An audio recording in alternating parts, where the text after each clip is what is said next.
صاحب الولاق صلی اللہ علیہ وسلم کی شفاعت بھی نصیب فرمائے، حضور کی نگاہ عنایت بھی نصیب فرمائے، اپنی ایک میٹھی نظر کے شہر سے چارہ زہر مصیبت کیجیے۔ سبحان اللہ۔ اللہ کریم ہم سب کو نبی پاک صاحب الولاق صلی اللہ علیہ وسلم کی نگاہ عنایت نصیب فرمائے، آمین بجاہ طہ و یاسین۔ میروز بھائی، مسجد آج کے ہمارے پروگرام کا عنوان ہے، اور ظاہر سی بات ہے ایک بڑا اہم مقام ہے اور مسلمانوں کے لیے ایک بڑی عزت کی جگہ ہے اور بڑے شرف والی جگہ ہے، اور مسجد جہاں ایک دفعہ بن جائے تو پھر وہ قیامت تک وہ جگہ مسجد ہی جو ہے وہ رہتی ہے، جو مسجد کے لیے وقف ہو جاتی ہے۔ تو میروز بھائی، طرح طرح کے کردار ہوتے ہیں مسجد میں آنے والے۔ جی، کچھ تو وہ ہوتے ہیں کہ جو بڑے طریقے سے، سلیقے سے، بڑے اہتمام کے ساتھ جو ہے وہ آتے ہیں، خوشبو لگا کے، کپڑے اچھے پہن کے، وضو بعض اوقات گھر سے کر کے آتے ہیں ماشاءاللہ۔ یوں گھر سے وضو کر کے آ رہا ہے تو یقیناً ایک کہہ سکتے ہیں کہ ایک اہتمام کے ساتھ جا رہا ہے، وضو بھی کر کے آ رہا ہے، خوشبو بھی لگا کے آ رہا ہے۔ ایک تو یہ طبقہ ہوتا ہے۔ اچھا، آئے گا پھر مسجد میں جب جھولی پھر رہی ہے تو اس میں جھولی لگ رہی ہے چندے کے لیے، تو اس میں ایک ریلائبل سا نوٹ بھی جو ہے نا وہ اس میں ڈال رہا ہے۔ اور ایک وہ ہے کہ جو مسجد میں آ رہا ہے اور آتے ہی کبھی مسجد کی ڈیوٹیاں دیکھ رہا ہے، کبھی پنکھے دیکھ رہا ہے، کبھی بلب دیکھ رہا ہے، کبھی جناب علی بلب تو ویسے اب وہ تقریباً ناپید ہی ہو گئے، اب تو یہ انرجی سیور وغیرہ آ گئے ہیں، اللہ خیر فرمائے، تو ان کو دیکھ رہا ہے اور چیزیں آگے پیچھے اس طرح کی کہ بھئی کوئی شے ملے اور میں یہاں تھوڑا ان کو سمجھا کے جاؤں۔ سمجھانا تو میں نے جو ہے نا یوں کر کے بولنا چاہیے، سمجھا کے جاؤں یا لے کے جاؤں؟ یا لے کے جاؤں، کچھ بہرحال کیا کہیں گے آپ اس کو؟ صحیح فرما رہے ہیں، ظاہر سی بات ہے مساجد بھی ایک مقام ہے جی، اور کائنات کا عظیم ترین مقام ہے۔ دین اسلام نے جن مقامات کو اہمیت دی اور جن کی افضلیت و برتری کا بیان فرمایا، جی، کعبۃ اللہ المشرفہ اور مدینہ پاک کے بعد بیت المقدس کی اپنی اہمیت ہے۔ عمومی طور پہ جس خطہ زمین کی ساری کائنات میں اہمیت ہے، یوں تو نبی پاک علیہ الصلوۃ والسلام کا خاصہ اور امتیاز یہ ہے کہ آپ کے لیے ساری کائنات کو مسجد کر دیا گیا ہے، یعنی جہاں چاہے مسلمان نماز پڑھ سکتے ہیں اگر کوئی شرعی رکاوٹ نہیں ہے تو۔ صحیح، جی، صلی اللہ علیہ وسلم۔ اب صحیح ہے، جی، جی، پہلے کسی کی محبت میں چشمہ لگایا تھا، اب کسی کے حکم پہ اتار دیا۔ بہرحال کیا بات۔ تو بہرحال مساجد کے حوالے سے سلمان بھائی اگر آپ دیکھیں تو دین اسلام کی خصوصیت ہے، دیگر ادیان میں ایسا نہیں تھا، سابقہ مذاہب میں، اور اس کی اہمیت و افضلیت بیان ہوئی اور اس کو اللہ کا گھر قرار دیا۔ آپ دیکھیں کہ جو شخص مسجد نہیں جاتا وہ بھی مسجد کا بہرحال ایک عمومی احترام اور اس کا جو عظمت ہے اس کا قائل ہوتا ہے۔ اب آپ نے جو بات کی اس میں آنے والے افراد کی مختلف کیفیات ہوتی ہیں، بالکل ایسا ہی ہے۔ نیچرلی آنے والے افراد جو ہے نا ایک تو اس طریقے کے ہوتے ہیں، دوسرے جو ہے نا کچھ روزینہ کے بیس پر آتے ہیں، کچھ شبینہ کے بیس پر آتے ہیں، کچھ جو ہے ہفتہ واری بنیاد پر آتے ہیں یعنی جمعہ والے ہوتے ہیں، کچھ عیدین والے ہوتے ہیں اور کچھ جنازے والے ہوتے ہیں۔ تو مساجد میں مسلمانوں کی جو آج کل کے حالات کے اعتبار سے عام درفت ہے وہ یہ ہے کہ کچھ نماز، اچھا پھر جو روزانہ آتے ہیں نا ان کی بھی ایک الگ الگ کیٹیگری ہے۔ کچھ ہوتے ہیں جو ظہرانے میں آتے ہیں، عشائیے میں آتے ہیں، یعنی ظہر میں آئیں گے، عصر میں آئیں گے، مغرب میں آئیں گے، بہت قلیل تعداد ایسی ہوتی ہے جو فجر میں آتی ہے۔ تو یہ آنے والے مختلف ہوتے ہیں۔ جو آپ نے فرمایا تنقیدی پہلو سے آتے ہیں، مساجد کا انتظام چلانے والے افراد جو ہیں اگر وہ واقعی میں خلوص کے ساتھ شریعت کے دائرے میں رہ کر مسجد کا انتظام و انصرام سنبھالتے ہیں تو یہ مسجد کی آباد کاری میں شامل ہے، اور مسجد کی تعمیر، توسیع، آباد کاری پہ جتنے فضائل جو آئے ہیں اس میں یہ بھی حصہ دار ہیں۔ اب یہ آنے والوں کی جو کیفیات ہوتی ہیں سلمان بھائی، جب بھی آپ کسی نئی جگہ جاتے ہیں نا، جیسے ابھی آپ بیٹھے ہوئے ہیں، اگر کیمرہ ہمارا جو ہے یہ سوئچ کر لے اور ماسٹر شاٹ دکھا دیں، آپ بیٹھے ہوئے ہیں، میں گفتگو کر رہا ہوں، آپ کی اپنی کیفیات ہیں اور میری اپنی کیفیات ہیں، اور مدنی چینل کے ناظرین ان سب سے بری ہیں۔ اب جیسے میں نے ابھی ایک پیچھے جملہ کہا کہ کسی کی محبت، ماسٹر نہیں دکھا ہے انہوں نے ابھی تک، کسی کی محبت میں مجھے دکھا دیا جی، کسی کی محبت میں چشمہ پہنا تھا اور کسی کے حکم پہ اتار دیا۔ اب یہ ہو سکتا ہے مدنی چینل کے ناظرین جو دیکھ رہے ہیں ان کو جملے کا ربط سمجھ میں نہیں آئے گا کہ یہ بیچ میں مہروز بھائی نے کس بات کا ٹاکا لگایا ہے. تو بات یہ ہے کہ پیچھے اس کے کچھ اسباب ہیں. آپ تو سمجھ گئے نا؟ ہاں جی میں تو سمجھ گیا. حاجی عدنان بھی سمجھ گئے ہمارے. تو یہ میری کہنے پہ آپ نے پہنا تھا, میری کہنے پہ آپ نے اتار دیا جی. اب چلیں اور کلیئر کر دیتے. ہاں تو اب یہ پیچھے نا ایک چیز ہوتی ہے. اسی طریقے سے مسجد کے انتظام و انصرام کے حوالے سے ہوتی ہے. آپ نے سوال میرے سامنے رکھ دیا ہے اور میں تو اس کو فیس کرتا ہوں کئی جگہ پر, اسی لیے آپ کے سامنے. ہاں پرسنلی فیس کرتا ہوں. تو مساجد تعمیر ہو رہی ہوتی ہیں تو میں ایک مسجد کی تعمیرات کرا رہا ہوں, تو ٹھیکیدار صاحب کو میں کہہ رہا تھا کسی چیز کا کہ یہ کام نہ یوں کر لیں. وہ کہہ رہے ہیں مہروز بھائی اس میں تو کوئی ایشو نہیں ہے, ٹیکنیکلی کوئی ایشو نہیں ہے. میں نے کہا دیکھیں ٹیکنیکلی کوئی ایشو نہیں ہے, لیکن مسجد جو ہے نا یوں کسی فرد کا گھر نہیں ہے, اللہ کا گھر ہے. صحیح ہے. اور کہنے کو پورے محلے کا گھر ہے. ٹھیک ہے. کیونکہ جس کی اپنے گھر میں نہیں چلتی, وہ ادھر جو اپنے گھر میں ایک صابن جو ہے نا, صابن کھول کے نیا نہیں رکھ سکتا صابن دانی میں, وہ مسجد میں آ کے انسٹرکشنز دے رہا ہوتا ہے یہ یوں ہونا چاہیے, یوں ہونا چاہیے, یوں ہونا چاہیے. اچھا پھر ایک تعداد ہوتی ہے وہ مطلب جو ہے نا بدگمان ہوتے ہیں کمیٹی سے. صحیح. حالانکہ ہر جگہ ایسا نہیں ہوتا سلمان بھائی. بہت ساری جگہوں پہ بڑا خوف خدا کے ساتھ, للہیت کے ساتھ, حصول ثواب کے لوگ کام کر رہے ہوتے ہیں. اور ایک عام مسلمان جب مسجد میں جائے ایک تو پارٹیسپیٹ کرے. یہ جو ہوتی ہے نا تنقید صرف برائے تنقید, یہ درست نہیں ہے. آپ حصے داری تو کریں, کچھ وقت دیں, کچھ کام کرائیں. آپ کو لگے پتا کہ جی یہ مساجد میں کام کرنے والے کمیٹی ہے یا دیگر افراد ہے, اللہ کی بڑی رحمت ہے. دعوت اسلامی کے تناظر میں بات کروں تو بالکل ایک مجلس بنی ہوئی ہے, مجلس خدام المساجد والمدارس کے نام سے. ہمارے حضرت سید لقمان باپو جو ہیں رکن شورا, وہ اس کے شورا سطح پہ ذمہ دار ہیں. تو وہ بنی ہوئی ہے, کام کر رہی ہے, ایک پورا نظام ہے. بالخصوص دعوت اسلامی کی مساجد کی میں بات کر رہا ہوں. ہاں بشری تقاضے ہوتے ہیں, کہیں پہ کمزوریاں بھی ممکن ہیں, اور کہیں پہ یہ بھی پاسبل ہے کہ جو کام کیا جا رہا ہے وہ آپ کو سمجھ نہ آئے. میں آپ کو ایک چٹکلا سناؤں.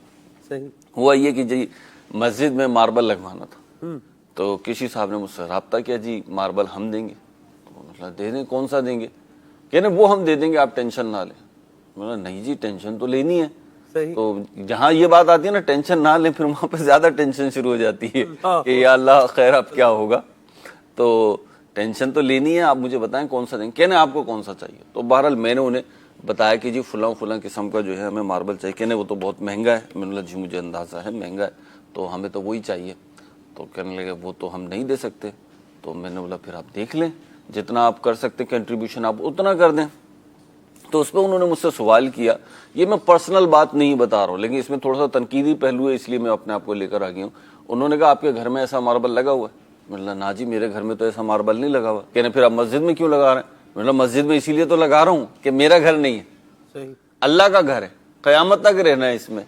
تو جو اچھی سے اچھی چیز ہوگی, عمدہ سے عمدہ چیز ہوگی, انشاءاللہ وہ ہم استعمال کریں گے. تو وہ مجھ سے کہنے لگے کل کو آپ کہیں گے ہم تو چاندی اور سونے کے نل لگائیں گے. میں نے بولا انشاءاللہ لگائیں گے, اگر پاسبل ہوا اور شریعت نے اجازت دی تو ہم یہ بھی لگائیں گے.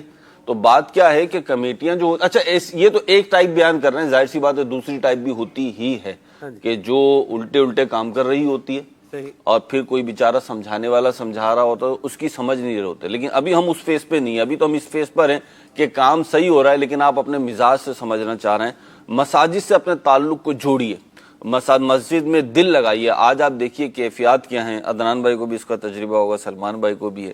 بالخصوص جمعے کی میں عرض کروں تو آخری وقت پہ لوگ آتے ہیں, پہلے وقت پہ جاتے ہیں. یعنی آخری وقت پہ آئیں گے, ابھی تو خطبہ شروع ہوا ہے تو پہنچ رہے ہیں, آپ وضو کر رہے ہیں, اور پھر جناب جماعت تو ملی جانی ہے کسی نہ کسی طریقے سے.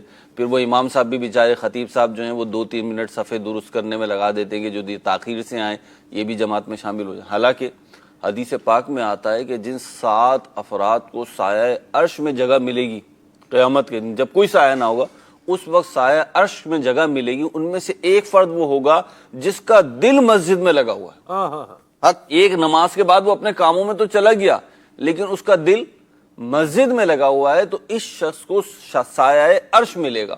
ہم سب اگر آج دیکھیں سلمان بھائی, دین اسلام کے ابتدائی دور میں مسجد یقیناً عبادت کے لیے اور نماز کے لیے رکوع و سجود کے لیے بنائی گئی ہے، بنیاد اس کی یہی ہے، لیکن اس کی معاشرتی اہمیت بہت زیادہ تھی۔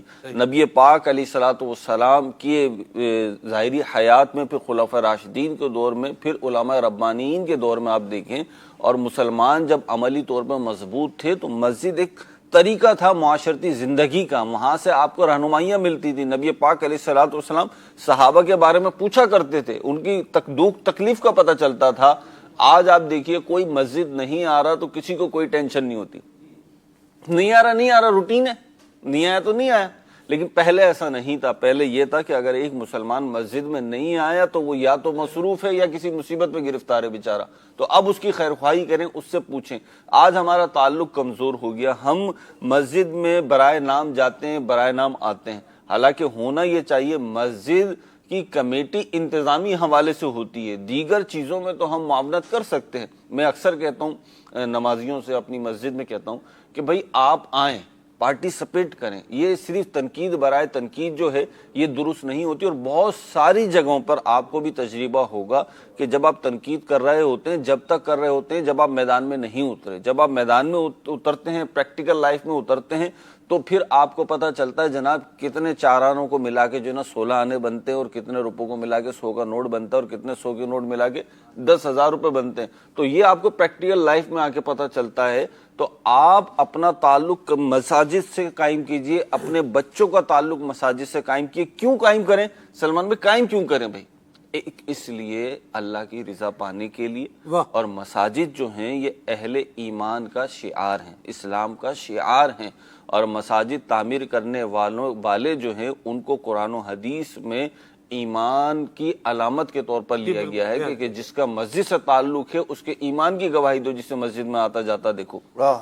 آج ہم دیکھیں ہمارا تعلق کمزور ہے، جماعت سلمان بھائی ختم ہوتی جا رہی ہے، یعنی واجب ہونے کے باوجود نماز جو پڑھ رہا ہے وہ بہت اچھا کام کر رہا ہے، جو نماز پڑھ رہا ہے عدنان بھائی، اور اس کی اہمیت سے انکار نہیں ہے کہ نماز ادا کر رہا ہے، فرض ادا کر رہا ہے، لیکن جس کے اوپر جماعت واجب ہے وہ اس کو اگنور نہ کرے۔ ہمارے معاشرے میں سلمان بھائی نماز قضا کرنا تو اب بھی عیب ہے، جو نہیں پڑھ رہا وہ خود بھی شرمندہ رہتا ہے، اور دوسرے افراد بھی یہ سمجھ رہے ہوتے ہیں کہ غلط کر رہا ہے، لیکن جماعت واجب ہونے کے باوجود چھوڑ دینا یہ گویا کہ عیب ہی اب اسے تصور نہیں کیا جا رہا۔ اور دنیا کی کوئی بھی بیماری ہو، اگر آپ اسے بیماری ہی کاؤنٹ نہیں کر رہے ہیں، بیماری ہی تکلیف سمجھ نہیں رہے ہیں، تو پھر وہ بڑھتی ہی چلی جائے گی، اور پھر اس کے اثرات دیگر چیزوں کی طرف بھی پھیلیں گے۔ درست فرمایا، بڑی پیاری گفتگو فرمائی، اور بڑے اچھے پہلوؤں کو آپ نے لیا۔ ایک بات تو بڑی واضح سمجھنے کے لیے ملی، وہ یہ ہے کہ مسجد میں جائیں تو نماز پڑھنے کے لیے جائیں، اور مسجد میں جا کر کے ہم کوئی بھی ایسا انداز اختیار نہ کریں کہ جس سے مسجد کے ماحول میں کیا ہو جائے، خرابی ہو جائے، اور ایک جسے یوں بولتے ہیں کہ محبت بھرا، ایک پیار بھرا جو سلسلہ کار ہے یہ ختم ہو کر کچھ اور جو ہے وہ سلسلہ کار بن جائے، تو یہ انداز درست نہیں ہے۔ اور دوسری بات یہ ہے کہ یاد رکھیں مسجد میں جو نظام چلا رہے ہیں یہ، اور جو نماز پڑھا رہے ہیں، اذان دے رہے ہیں، یہ بھی انسان ہے، اور ایک بشری تقاضا تو بہرحال رہتا ہی ہے۔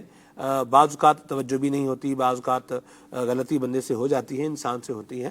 تو آپ دیکھ رہے ہیں کہ نل سے اگر پانی بہہ رہا ہے اور اس کی بر وقت طریقے پر جو ہے وہ ریپیئر نہیں ہو رہا، وہ یا جس طرح اس کو ریپیئر ہونا چاہیے تھا اس انداز میں وہ نہیں ہوا، تو اس میں سامنے والے کو ذلیل کرنے کی بجائے یا اس کو 2-4 اور باتیں کر کے کریکٹر اسیسینیشن کرنے کی بجائے اچھے طریقے سے گائیڈ کر دیا جائے کہ یہ کام اگر اس طریقے سے یا فلان سے اگر کروا لیں گے تو یہ بہتر طریقے سے ہو جائے گا، کہ اس میں ابھی خرابی بہرحال موجود ہے، اس کو ذرا بہتر کروا لیں، اس کو ٹھیک کروا لیں۔ ایک انداز یہ ہے، اور ایک انداز یہ ہے آپ لوگوں کو تو تمیز ہی نہیں ہے، آپ لوگوں کو طریقہ ہی نہیں ہے، نہیں سنبھالنا آتا تو کیوں ذمہ داری لی ہوئی ہے، کس نے کہا تھا ذمہ داری لو، ایسے خام کھا کے چودھری اور ٹھیکیدار بنے ہوئے ہیں، کوئی سمجھ نہیں ہے کہ اپنے گھر کا نل کبھی یوں خراب رہنے دیتے، تم یوں کرنے دیتے۔ یہ جو 4 باتیں ابھی یہ 8 باتیں میں نے جو کی ہیں نا، مجھے بتائیں ان کا فائدہ کیا ہے، سوائے یہ کہ 4 آپ نے کیے ہیں۔ جس طرح آپ کے پاس زبان ہے ویسے ہی سامنے والے بھی کے پاس کیا ہے، ہو سکتا ہے زبان کے نیچے بھی ایک زبان ہو، یہ بھی بات ہے۔ تو کام ہم کیا کرنا چاہ رہے ہیں، اس کو کرسٹل کلیئر ہونا چاہیے بھئی ہم یہ چاہ رہے ہیں کہ یہ جو خرابی ہے یہ خرابی دور ہو جائے. خرابی دور، خراب طریقے سے خرابی دور نہیں ہوگی، یہ سوچنے والی بات ہے اور سمجھنے والی اور یاد رکھنے والی بات ہے عدنان بھائی. تو لہذا انداز بھی جو ہے وہ اچھا رکھا جائے، بات بھی بہتر کی جائے، اور جن کی ذمہ داری ہے ان کے لیے ایک اہم ترین بات ہے کہ وہ ایسا موقع ہی نہ آنے دیں کہ کوئی اٹھ کر اس طرح کی بات کر سکے. واہ جی. تو اپنے آپ کو مستعد رکھیں گے اور جو ہے وہ زیرک رکھیں گے اور چیزوں کو جو ہے وہ بنظر غائر اگر دیکھیں گے تو پھر انشاءاللہ اللہ نے چاہا تو اس طرح کی نوبت جو ہے وہ نہیں آئے گی. دونوں طرف بات سمجھانے کی ہے تو اس کو جو ہے نا کمال دینا بیلنس چاہیے تھا. کمال بیلنس بات کی آپ نے. شکریہ، جزاک اللہ. عدنان بھائی